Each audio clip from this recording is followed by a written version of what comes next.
भारत पिछले 10 वर्ष में आत्मनिर्भर नहीं और चाइना निर्भर हो गया है। 60 साल तक कांग्रेस ने इस देश में राज किया। वो भूल रहे हैं कि कितना विफल उनका राज्य रहा कि भारत को पड़ोसी देशों के ऊपर निर्भर होना पड़ा।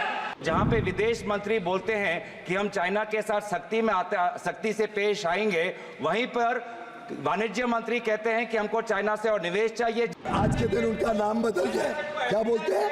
इंडी। आजकल इंडी अलायंस बनी है, पर यह यूपीए है।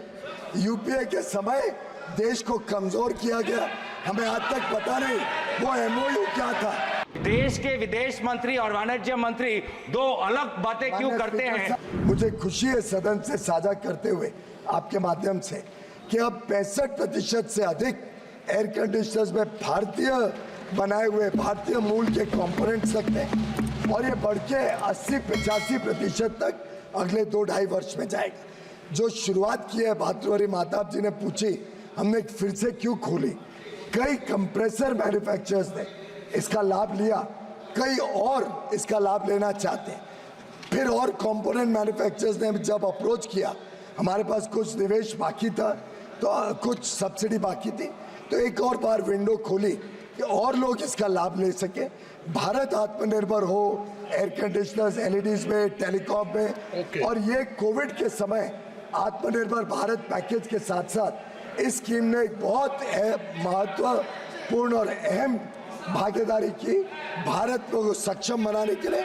और जहाँ तक वीज़ा की बात है, जो पीएलआई स्कीम के अंतर्गत कंपनियां आती हैं, साधारणतः अगर वो सुरक्षा के दृष्टिकोण से घातक ना हो, जेन्युइन बिजनेस ट्रांजैक्शन हो, तो उसके लिए वीज़ा की प्रावधान किया गया है। जहाँ जहाँ जेन्युइन केसेस पीएलआई से लिंक्ड आते हैं, वो आईआईटी को अप्रोच करते हैं, तो एमई और होम मिनिस्ट्री के साथ मिलके हम चेक करके उनको वीज़ा देने के लिए प्रयत्नशील। गौरव गोगोई जी। धन्यवाद अध्यक्ष महोदय। मंत्री महोदय बात तो करते हैं आत्मनिर्भर की, पर जिस प्रकार का उन्होंने आर्थिक स्थिति बनाई है, अब भारत पिछले 10 वर्ष में आत्मनिर्भर नहीं और चाइना निर्भर हो गया है। अब अभी अरविंद सावंत जी ने कहा कि चाइना से और वीज़ास की मांग मंत्रालय कर रही है और ये उन मंत्रालय को ये सुझाव भी दे रहे हैं कि हमको और वीज़ास चाहिए। कुछ दिन पहले आपका प्रश्न क्या? मैं मंत्री महोदय से यही पूछना चाहता हूं कि इकोनॉमिक सर्वे ने भी कुछ दिन पहले यही लिखा कि चाइना से हमको और एफडीआई हमको लेना चाहिए। तो जहां पे विदेश मंत्री बोलते हैं कि हम चाइना के साथ सख्ती से पेश आएंगे, वहीं पर वाणिज्य मंत्री कहते हैं कि हमको चाइना से और निवेश चाहिए, चाइना से और वीजा चाहिए। तो देश के विदेश मंत्री और वाणिज्य मंत्री दो अलग बातें क्यों करते हैं? डबल इंजन की बात। माननीय सदस्य ने 60 साल तक कांग्रेस ने इस देश में राज किया। वो भूल रहे हैं कि कितना विफल उनका राज्य रहा कि भारत को पड़ोसी देशों के ऊपर निर्भर होना पड़ा।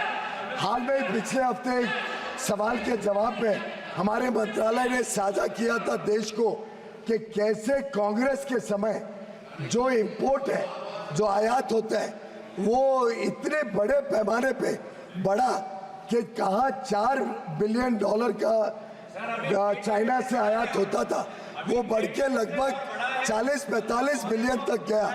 यानी 10 गुना से ज़्यादा आयात चाइना से इनके समय में बढ़ा, जबकि हमारे समय में जो बढ़त हुई वो मात्र 2.5-2.25 गुना हुई। हमने नियंत्रण में लाया, हमने अलग अलग स्कीम से देश को आत्मनिर्भर बनाया, देश में मैन्युफैक्चरिंग को अट्रैक्ट किया। मैं सीधा आरोप लगाता हूँ यूपीए के ऊपर, और आज के दिन उनका नाम बदल गया, क्या बोलते हैं? इंडी। आजकल इंडी अलायंस बनी है, पर यह यूपीए है। यूपीए के समय देश को कमजोर किया गया। हमें आज तक पता नहीं वो एमओयू क्या था। वो एमओयू चाइना के साथ जो कांग्रेस के नेताओं ने किया, आज तक पता नहीं क्या था। क्या उसके कारण भारत का ट्रेड डेफिसिट यूपीए के समय लगभग 30 गुना बढ़ा? ये यूपीए का ट्रैक रिकॉर्ड। और भारतीय जनता पार्टी और एनडीए ने चाइना पर भी लगाम लगाया, निवेश पर भी लगाम लगाया। जहाँ तक चीफ इकोनॉमिक एडवाइजर की बात है, वो एक इंडिपेंडेंट एटोनमस रिपोर्ट लाते हैं। उस रिपोर्ट का उनके विचार है कि भारत की सरकार का अभी की स्थिति में एट प्रेजेंट कोई बदलाव नहीं है। जो निवेश चाइना से आता है उसको प्रेस नोट 3 के तहत चेक किया जाता है और जहाँ जहाँ हमें उचित नहीं लगता है उसको रोका जाता है। भारत सरकार की पॉलिसी आज भी वही है। चीफ इकोनॉमिक एडवाइजर के मात्र सुझाव थे।